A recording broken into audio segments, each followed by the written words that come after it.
So thank you very much. I come for the invitation. Thank you for being here. I also share the sadness for the catastrophic event that happened in Turkey recently. Probably some of you have people you know and or relatives that suffered or died. So tragic moment. Okay, so this lecture, so I will give it on the whiteboard. I will give it, and it's about a journey. Let's say my field of research is the foundations of quantum mechanics. So it will be a journey that I hope I will be able to convey you from that starts with the fundamental questions about the meaning of the theory, the meaning of quantum theory. So this is an institute about fundamental sciences, fundamental research, so it's important to talk about that. And we'll end up with very practical technological applications, in particular quantum cryptography. And it's nice to see, once again, it's not the first time in the history of science certainly, but it's nice to see once again that people working in apparently not practical questions, philosophical questions perhaps, and for many people also at those times considered useless questions, eventually brought to a new understanding of physics, a new understanding of nature, and also to practical things. Again, cryptography, quantum cryptography is one of them. And in passing by, I will try to give you, probably most of you already know, but I want to highlight some points about the Nobel Prize in Physics that was given last year to Aspect, Clauser, and Zeilinger. So why did they win the Nobel Prize in Physics? Incidentally, the motivation given by the Nobel Prize Committee is partly wrong. It's not the motivation, the given Nobel Prize is correct, but the motivation is that we come to that, is not entirely. So we'll take the occasion to highlight a few things. And basically, the story starts 100 years ago.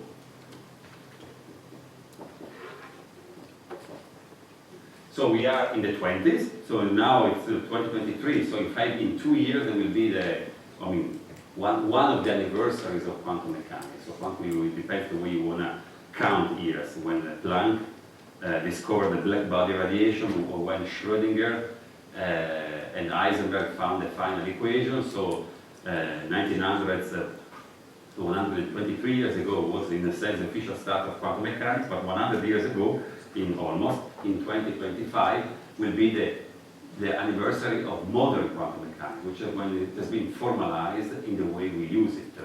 And so we'll go in a gentle way. So we have the axioms of quantum mechanics.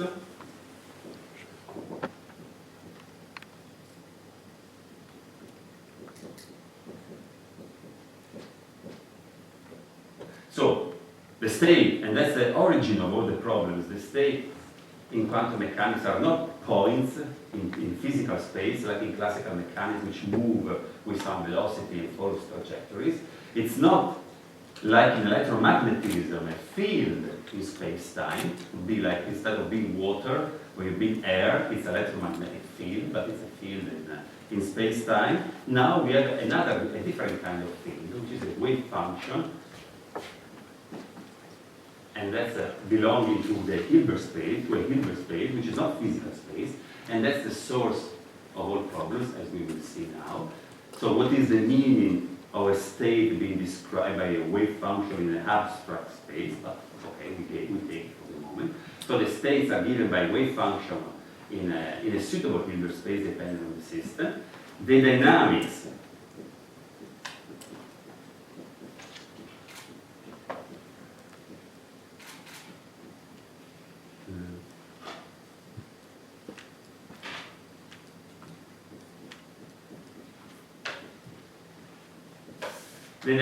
is given by the Schrodinger equation.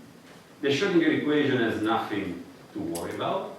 So first of all, it's a characteristic feature. It's a linear equation, so you have the superposition principle that we will know probably of. But otherwise, it's not a problematic equation. It's a dynamical equation like any other. It's a deterministic equation. So in the quantum indeterminism doesn't come from the dynamics. It's a deterministic equation. Once you know the initial state of the wave function, it is the principle, of course. On the practical level, there are uncertainties. But in principle, if you know the initial state, you know everything about the future evolution of the wave function. And then, that's the problematics, they come measurements.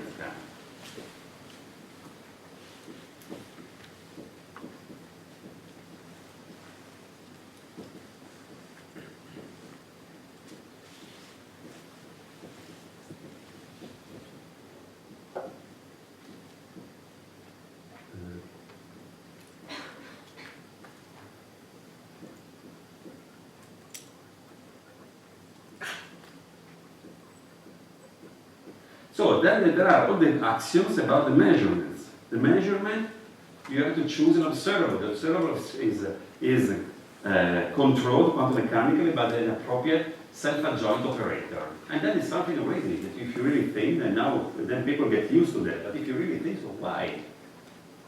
An observable, which is something that you see, should be related to this highly abstract mathematical object as a self-adjoint operator, whose eigenvalues are the physical quantities that you see, and the eigenvectors are the state where the system ends up after a measurement.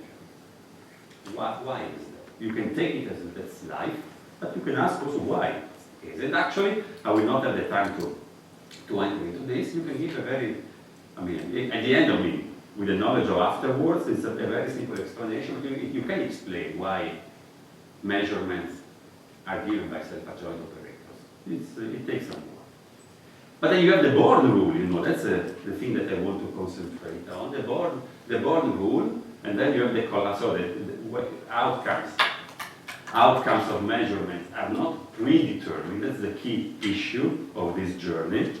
The outcomes of measurements are not predetermined. Also in classical statistical mechanics, outcomes are random, but they are, so to say, predetermined. If you had the perfect knowledge of the state of the system, you could predict every possible measurement in the classical system.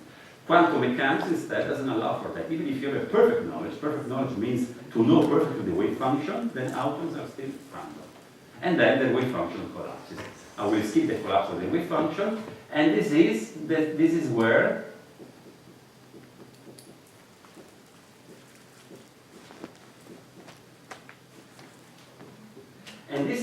the statistical behavior of quantum mechanics emerges. It doesn't emerge from the kinematics. The wave function is the thing. It doesn't emerge from the dynamics. The Schrodinger equation is a deterministic equation. It emerges because nature tells you so. And so you embody it in a new axiom of the theory. Nature tells us that outcomes are random, and then people at the time postulated that it must be random. Okay, so this is quantum mechanics. Now, we are back 100 years ago, in the 20s. And Einstein, it's famous, Einstein, you probably know that Einstein was not happy. Although he contributed to the development of quantum theory, Einstein was not happy about the development of the theory. Precisely because of this, because of his statistical behavior. And if you read the papers, like in his autobiography, probably one of the most famous collection of works also about him and also by him, he makes it clear that what he does not like is this pragmatic, let's say, and statistical approach towards nature. So that quantum mechanics is giving up the possibility of a more accurate, at least in principle, it's a matter of principle here, a more accurate description of physical phenomena. Why should we be happy with the statistical description and not aiming at something more fundamental?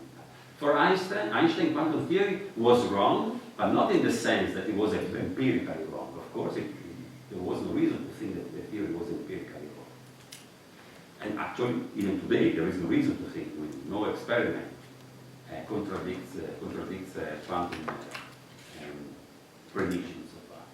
The point is a matter of principle. Is it a fundamental description of nature, or is it only a phenomenological description of nature? And the point of Einstein was that it was a phenomenological description of nature, that another theory should come out where, at least in principle, you can have a more accurate and in principle deterministic, at the end of the day, description of physical systems. Again, it seems like a philosophical debate. We will end up, I just remind you, with the Bell inequalities, entanglement, and then the possibility of using this for doing technologies. So these are important questions per se, and important questions from the practical point of view.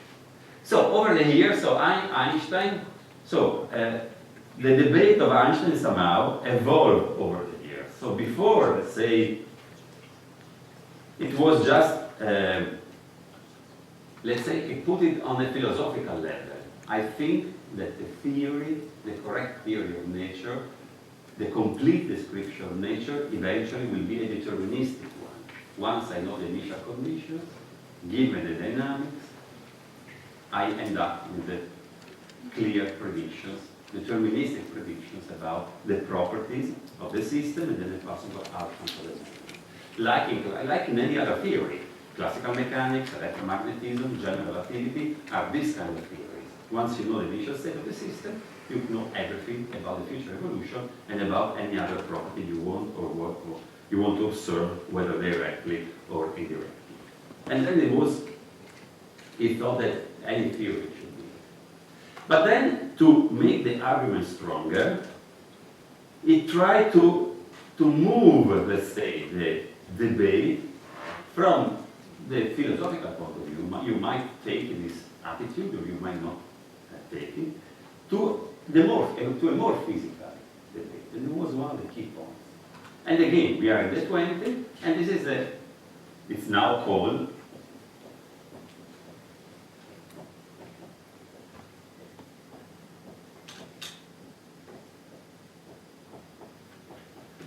Einstein's box argument, which is the key issue about quantum locality. Quantum locality is behind Bell's theorem, we will come to that, and behind the major problems with quantum.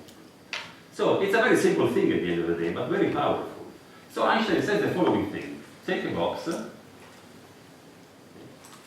put a particle, the wave function of the system will spread, and then after some time, the wave function will be more or less uniform inside the box. It's an ideal, of course, situation. Will be the particle, the wave function of the particle will be uniform inside the box. Very simple. Classically speaking, this would mean that the particle has hit the walls several times, and you lost track of where it is, so it could be anywhere, classically speaking. But quantum mechanically, there is no particle. There is no point moving like a projector, in a projector. It's just a wave function that diffuses. It's like putting a drop of ink in water. Now the ink dilutes, and the water becomes uniformly gray.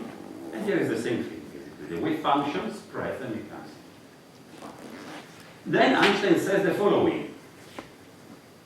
Cut, ideally, the box in two halves without observing the particle. You don't know where the particle is. You just cut in two halves and you move the two halves arbitrarily away from each other.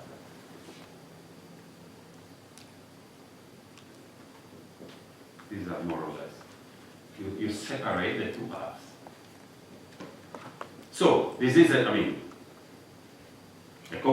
not complicated, but a little bit longer way of saying that you have created a superposition, nothing more. People in the debate, if you read the literature at that time, which has been discussed in many different ways, you just create a superposition going one way or going the other way. Einstein preferred to put it that way. The way this is, again, this is rooted in the superposition principle. So the wave function is uniformly distributed here, uniformly distributed there. You don't know where the particle is. But now the question, that's the key point, is the following one. Einstein argues in the following way. Now there are two ways to consider this situation. One is, let's call it completeness.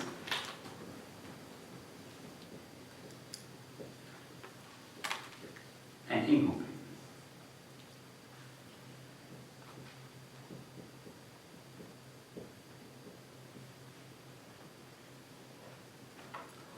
So the completeness assumption that refers to the wave function.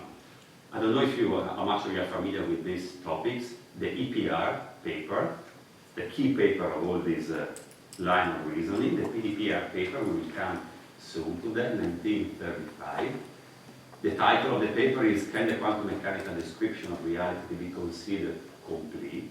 So the issue at the time was the completeness of the theory. Complete, what does it mean? Is the wave function, so completeness is with respect to the wave function. Is the wave function complete in the sense that it provides the maximum theoretical possible knowledge about the state of the system, or not? So if the answer is yes, yes, the wave function is everything that nature tells us about the state of the system. There is nothing else. There is just the wave function, that's it, that's nature. So the wave function is complete, nothing to add to it. Or incompleteness. The wave function is important, the wave function is useful, but it's not the whole story. Think of thermodynamical quantities. Once you are given the gas, you are given pressure, volume, and temperature, a classical gas. Pressure, volume, and temperature, you are given everything about the ideal gas from the thermodynamical point of view. But this is not a complete description of the system. A complete description of the system would be the position and velocities of all the molecules in the gas. You might not be interested in that because temperature is enough to know whether it's hot or cold. But from the fundamental point of view, you have also the position of the particles. And then it was important, in the history of physics, was important at some point, thanks to Boltzmann and other people, to prove that thermodynamics is a phenomenological way to deal with classical mechanics. So thermodynamics is not an independent branch of physics. It comes from Newtonian physics. It's an important milestone in the development of physics. So completeness, again, the wave function is everything. Incompleteness, the wave function is something, but not everything. And in particular, with incompleteness, Einstein meant that the particle is somewhere, was somewhere before, was somewhere afterwards, we just don't know where, and the wave function reflects also that ignorance. The wave function perhaps is something more, but also it reflects our ignorance about the state of the system. Okay, now Einstein, so it's again the same thing. Now Einstein argues the following. Let's assume the completeness point of view. So the wave function is everything there is to know. There is nothing else. Now, suppose that Alice, so Alice and Bob will come often in our presentation, just the name of the two observers. So before anyone does any measurement, there is 1/2 probability that the particle is found. So here words are important here when we speak about foundations. Well, so let's say in every branch, but in quantum foundations, common words have a technical meaning, not only technical words, but also common words. So found is different from being. Being means that exists independently of measurement, found that only emerges during measurement. So before making a measurement, the particle has probability 1/2 to be on the left, probability 1/2 to be on the right in an ideal situation. Now suppose that Alice performs a measurement and doesn't found, so now Alice measures,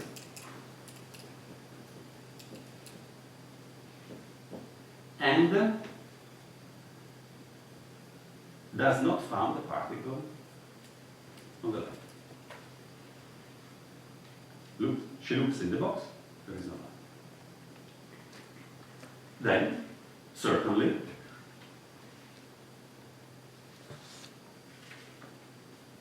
the particle is on the right. The particle hasn't escaped.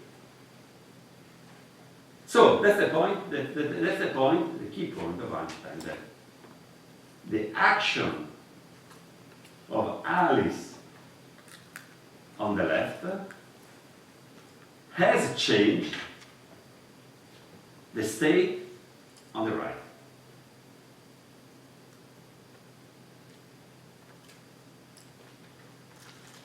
Remember that the wave function, so we are assuming that the wave function this is not our ignorance about the state of the system, there will be the incompleteness assumption. We are accepting that the wave function is the objective state of the system and there is nothing else to do. It's the objective state of the system. It's like the electromagnetic field. There will be something objective. So the action of Alice on the left changed the things on the right. Mathematically speaking, you know quantum mechanics. What happens is that if you measure, you find nothing. So here you have to normalize because of the collapse of the wave function. So here the area is 1/2, now the area is 1. So the wave function has changed here, mathematically speaking. But since the wave function is everything, that change is also a physical change.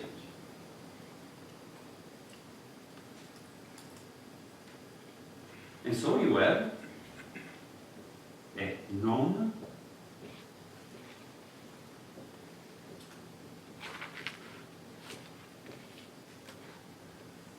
non-local, which mathematically is clear. The collapse of the wave function, once you make a measurement, you collapse of the wave function, and you normalize the wave function. You normalize instantaneously, more or less. As far as we know, the collapse is instantaneous. There is no indication that the collapse travels at the speed of light or less.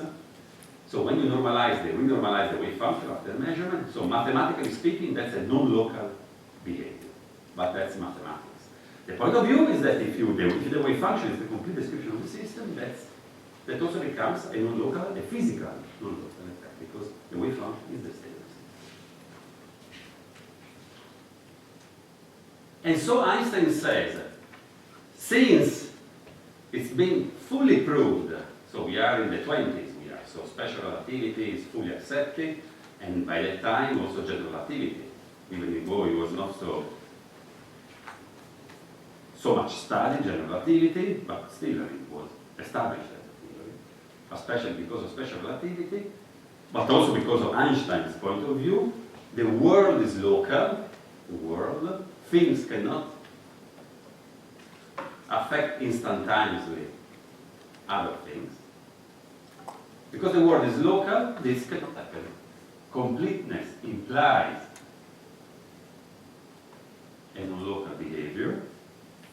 Einstein says, I don't like non-local behaviors, therefore I reject the completeness argument. What happens instead, if I take the incompleteness argument? So I redo the story. So there is the box, the wave function is there, somehow we need a wave function, but the wave function is not the full story. It's part of the story. There is something more, which is the true position of the particle. Well, I should have put it.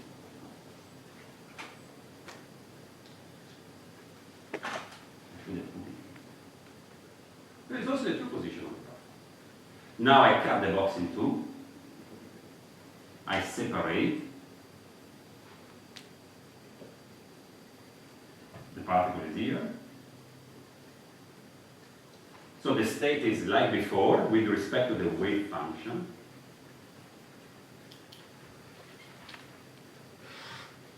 I don't know where the particle is because I don't have access, so I can control them again. Think the analog here would be the one with thermodynamics.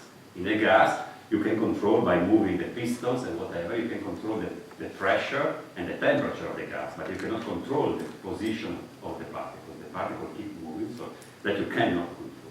So here the situation is similar. You control the wave function, would be like the temperature, let's say.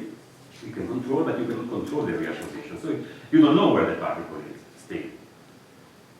Then Alice makes a measurement, doesn't find the particle here, then the particle must be there. But you see that in this case, at least that's what Einstein thought. Then Einstein was wrong here at the end of the day. We cancelled it. But now let's follow the steps. So then at least the hope of Einstein, let's say, was that sure, the fate of the wave function is the same one as before, the fate of the wave function. Alice measured, she didn't find the particle, the wave function collapses, then the wave function is fully concentrated in this half of the box. So it's, again, mathematically speaking, it is a non-local effect. The collapse is non-local. So the wave function changes non-locally here and there. But the point is that now the wave function is not directly related to reality. Reality is given by the position of the particle in the box. And the particle was all the time on the right. It's not that Alice destroyed the particle, was like ink that was diluted up here, up there, and then it pops up all of it on the right. No. The particle is more or less, I mean, for all practical purposes at least, it's a point particle. It was always on the right after we put the divide. And it's Alice, the opening of Alice of the box just revealed a property that was pre-existing. The particle was already on the right. And the action of Alice in opening the box was nothing special. It's like classical physics. When you do a classical experiment, you put the particle in, I mean, someone for you puts the particle in one of the two boxes, and then you have to look. It's not here, it means it's there. There is no mystery. The particle was there even before. Clear? I hope. Because once you've been trained with quantum mechanics for many years now, it's difficult to go back to classical reasoning. So it's very naive. Einstein is taking a very naive, simple-minded attitude towards the problem. Not sophisticated. But I hope you can appreciate the change of Einstein. So Einstein was not just complaining about the statistical character of quantum mechanics because of his philosophical view towards physics. He now was given a physical argument. Completeness, which means standard quantum mechanics, which is the things that people teach, I also teach at the university. The completeness idea that the wave function is everything there is to know about the state of the system, brings to non-locality. The world is local, therefore incompleteness is not correct, completeness is not correct, then the theory is complete. Okay, so that's it. Incidentally, I just anticipate something that probably you've already heard. The world is non-local. It's quantum non-locality. That's the bottom line of the stuff. We will come to that. But now we are in the 20s. 100 years ago, people didn't even have the faintest idea of what was about to come. So that's it. The next step, and this argument of Einstein was given. Oops. Now I'm in trouble.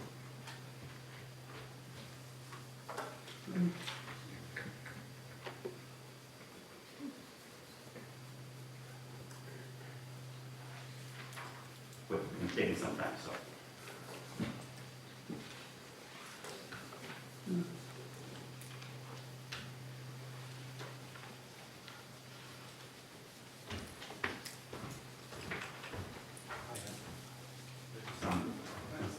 Some water, I don't know if there is alcohol.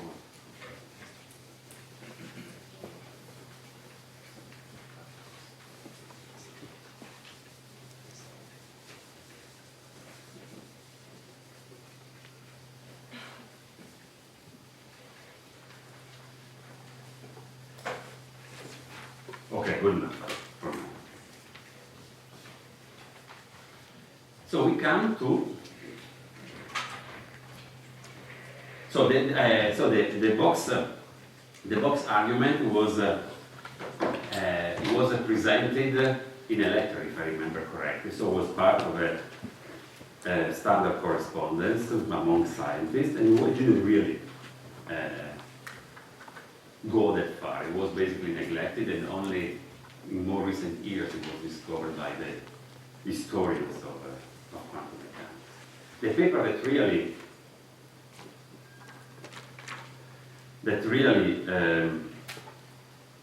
started to change things is the one in 1935, the EPR paper. So that probably you have heard of.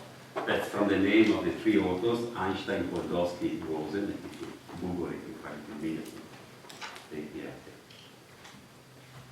Again, so the story, as I will present it now, the story is exactly, there is nothing. So from the conceptual point of view, there is nothing more than what I told you before with the boxes, the argument of the box. It's exactly the same story. And actually, it seems that Einstein himself, it seems, was not so much happy about this paper. Because it seems, the comment is not fully clear, because it adds, according to Einstein, it adds extra structure to an otherwise simple argument. So it doesn't go directly to the point. But again, Einstein was wrong here, because it was important actually to go through this argument here for what happened in the following. Of course, I mean, after 100 years, it's easy to say Einstein was right, Einstein was wrong. Einstein was an extremely intelligent person, there is no question about it, but he also failed from time to time. Okay, so the EPR paper, again, the title is Can the Quantum Mechanical Description of Reality be Considered Complete? Remember correctly, so the issue is completeness of quantum mechanics. So it's simple, and the story is the same as before. But now the crucial ingredient comes that no one, basically, at that time, appreciated in its consequence. The crucial thing is that now there is not just one particle, the particle in the box, but there are two particles, and the particles are entangled. So this entanglement now is a common word.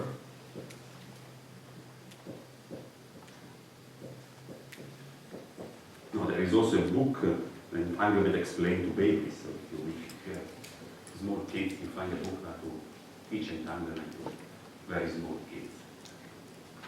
And you have the single state. So I hope you are familiar with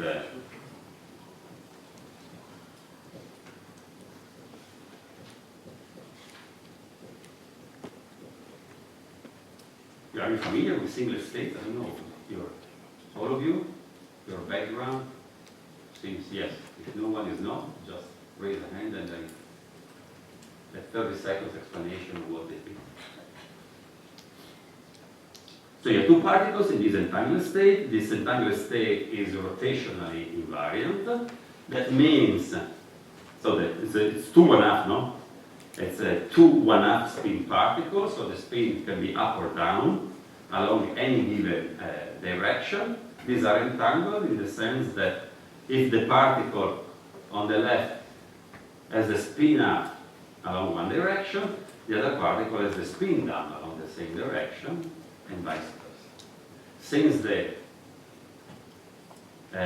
this state is rotationally invariant, that's why it's called a single state, that refers to any direction. In any direction you measure, the spin has probability 1/2 to be up, and 1/2 probability to be down in any direction, and then the opposite will happen to the other side. The key feature of this state is that the properties of the two particles are correlated. In this case, actually, they are anti-correlated. That's not important. So often, how we speak of correlation, it's anti-correlation, opposite properties. It's a type of correlation. And that basically, again, it's the same story like the two boxes, the two half boxes. Also, their properties were anti-correlated. If the particle is in one side, it would not be on the other side. So it's the same story. And now you know what happens, so if you heard of it, the two particles, so this state entanglement refers to the internal degrees of freedom, the spin of the two particles, but then the two particles, electrons, probably whatever, ions, have also a spatial component of the wave function. There is usually you write down only the spin part. There is also the space part of the wave function. The space part of the wave function, you draw it. The wave function is such that one particle moves to the left and the other particle moves to the right. And here again, there are Alice.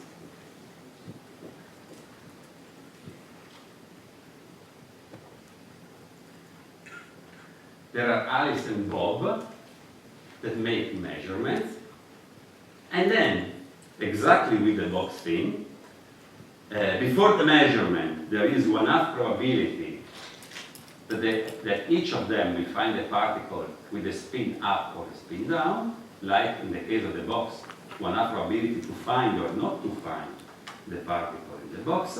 If Alice measures and finds the spin up, for example, along a given direction, we know that Bob, 100% probability, before it was 50-50, so let's say, let's write it.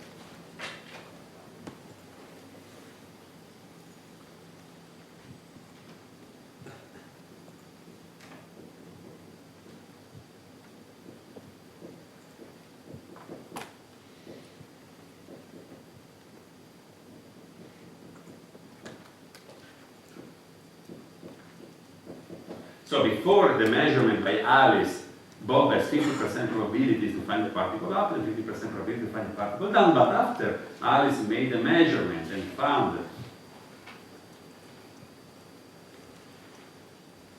the spin up, there is 100% probability that Bob finds the particle down, the spin down. So again, things change. Again, sorry if I insist on it, but because that's the key point through all the discussion.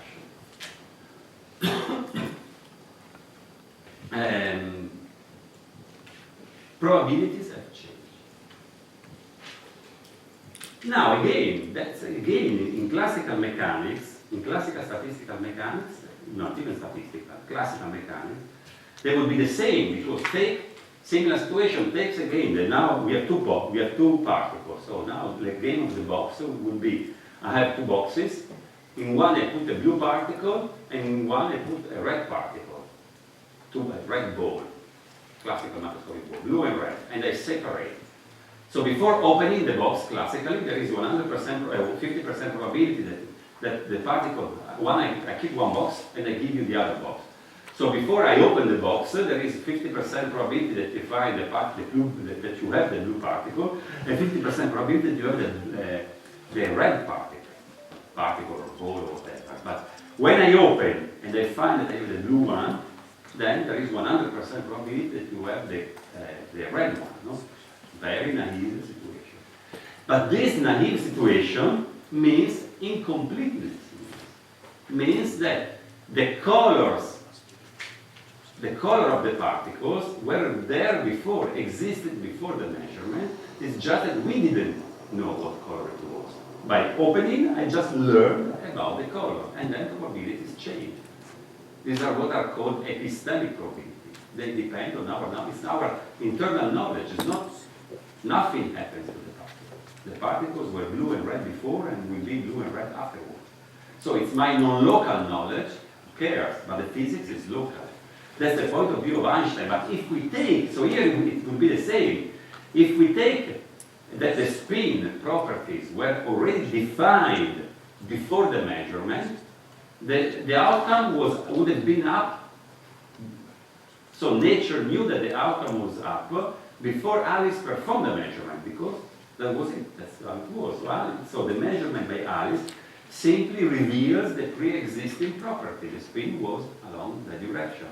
And so nothing happens on the left. But if we take, on the right, but if we take the completeness assumption, so that the wave function, that this single state is the full description of the quantum system, so there is everything there is to know, there is everything that nature gives to the particles, that's the true objective state of the system, then the measurement by Alice with the subsequent collapse of the wave function changes the physical state of the system, and it has a non-local effect. So I hope, so ask me if I'm not clear, because that's the whole story.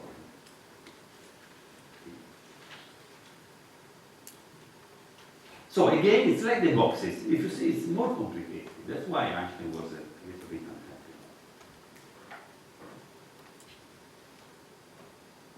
It's the same story. So completeness, I write it again.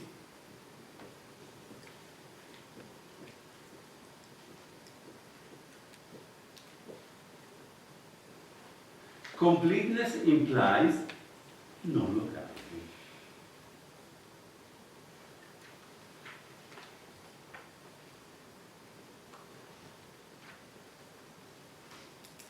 Because the completeness assumption means that the wave function is the objective state of the system. You should think of the wave function like the electromagnetic field.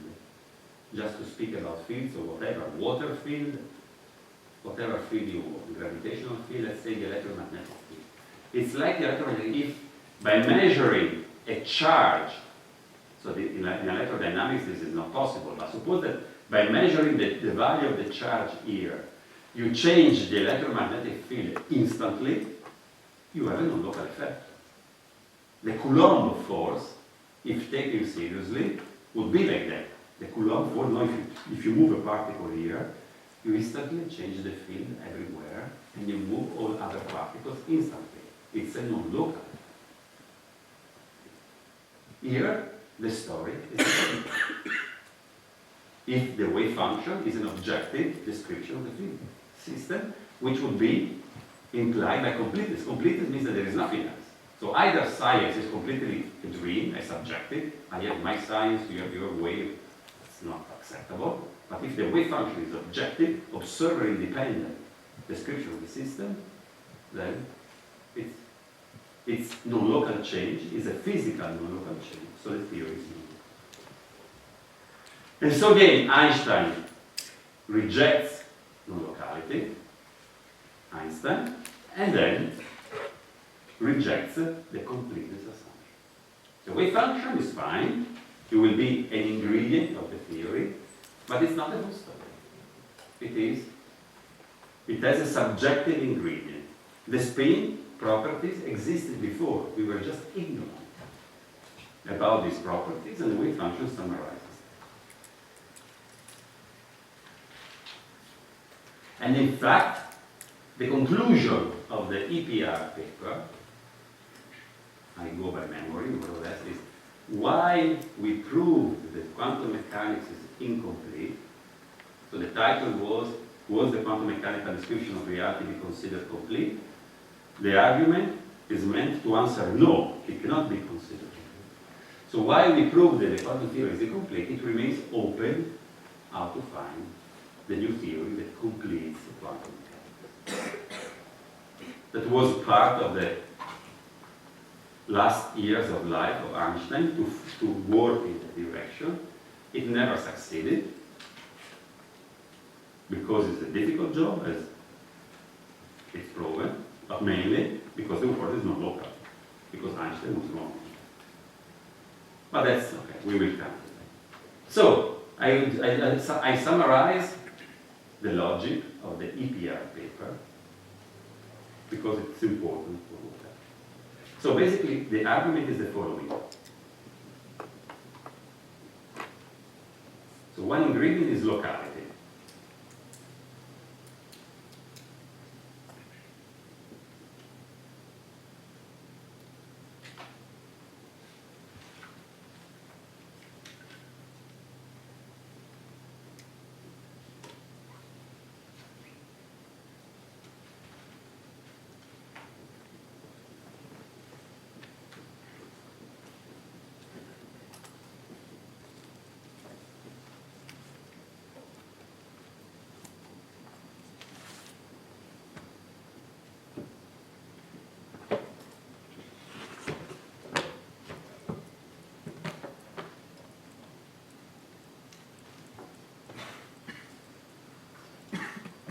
So these are the ingredients. So locality.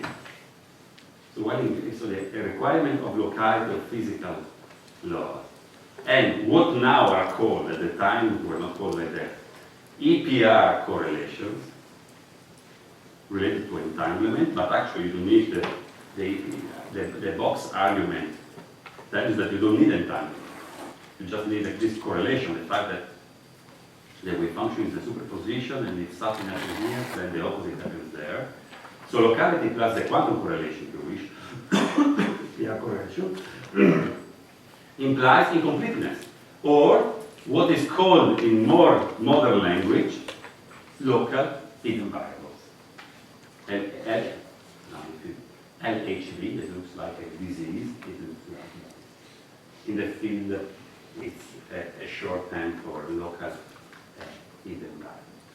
So hidden variables in the sense that it would be, again, the idea that people have in mind are like the position of the particles in the gas. You don't see the particle, the position of the particle. You just feel the gas as a whole.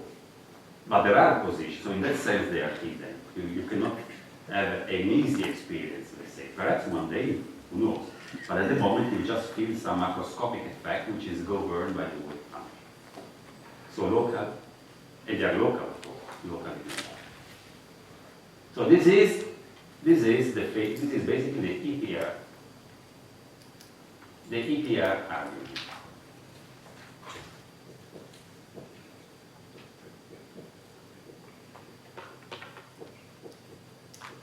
Note that in the popular literature, especially, they talk about the EPR paradox. There is no paradox with EPR. So it's not a proper way of describing it. There is no paradox. I mean, you can always frame it as a paradox if you wish, but it's an argument. They give an argument to support incompleteness using locality.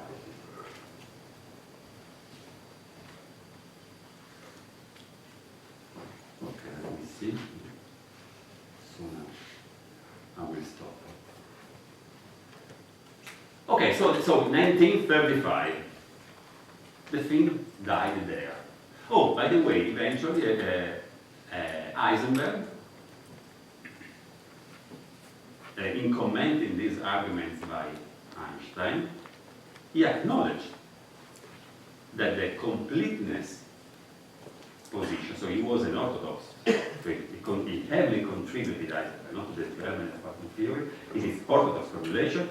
He was convinced that quantum physics represents a radical change with respect to the classical way of doing physics, and in particular the wave function is a complete description, that we have to give up any further intuition about the nature and behavior of physical systems, and he acknowledged that there is a form of non-locality. He plainly acknowledged that.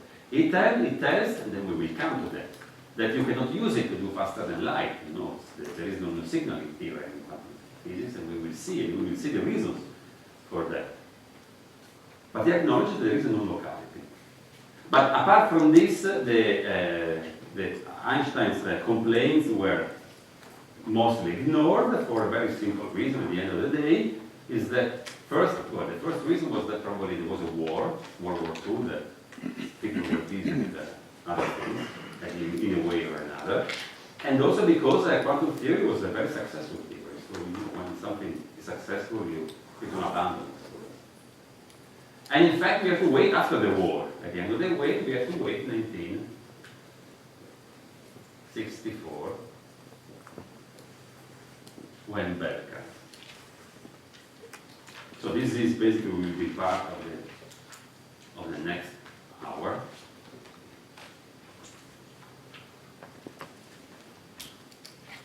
So I will just introduce that and we will go to Bell. So you see, 30 years, well, it's not much in the end. If you think about our lives, 30 years is a lot. But if you think of the development of physics, it's not. And so, what is? So as I said, Einstein was right in one thing about the complaint about the EPR paper. It seems that it was mainly written by Podolsky, even if it brings the name of Einstein. So was right in one thing, that from considering the knowledge at the time, the EPR paper didn't bring anything new with respect to previous arguments and simpler arguments with just one part. And that is true. Non-locality, you don't need two particles to argue about non-locality. One particle is sufficient.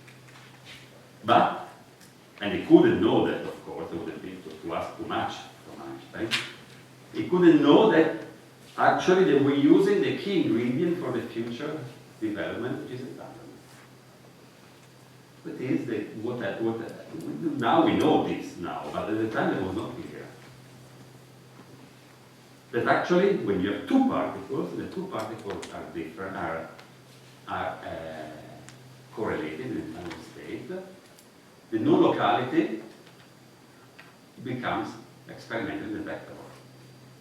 That is the big difference between one particle and two particles. And in the 60s, John Bell was thinking about these issues. John Bell was unhappy with the state of quantum mechanics, as Einstein, also Schrodinger, were. He wanted to have a better description of physics. A better description of physics seemed to be available. It is Bohmian mechanics. If we have time, I will tell you about that. So I was originally supposed to start with Bohmian mechanics, but then I thought I will, and collapse models, I will do it at the end. I will go this way. So if you have time, we will talk about it. So there was a description that was a complete description of physical system, Bohmian mechanics. But Bohmian mechanics is what I showed you before when it was there. There are, particles are there. There is the wave function, but particles have positions. So, and that also, so that, for example, explains one thing, that when you hear in the news, but also in scientific paper, by experimentally that we proved that particles don't exist, that is a horrible thing to say, because a physicist cannot prove that things don't exist. The particles, something. That particles don't exist, don't have a position, they cannot have a position, that's fully wrong. There is Bohmian mechanics, it's a consistent theories, and particles in that theory, and in that theory particles do have position. So it's not against experimental evidence to have a position all the time, not sometimes, to have a position all the time.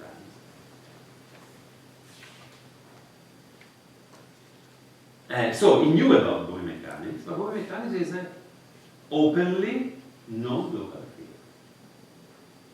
It's clearly non-local in a gross sense. It's even worse, and we will come to that, it's an important thing.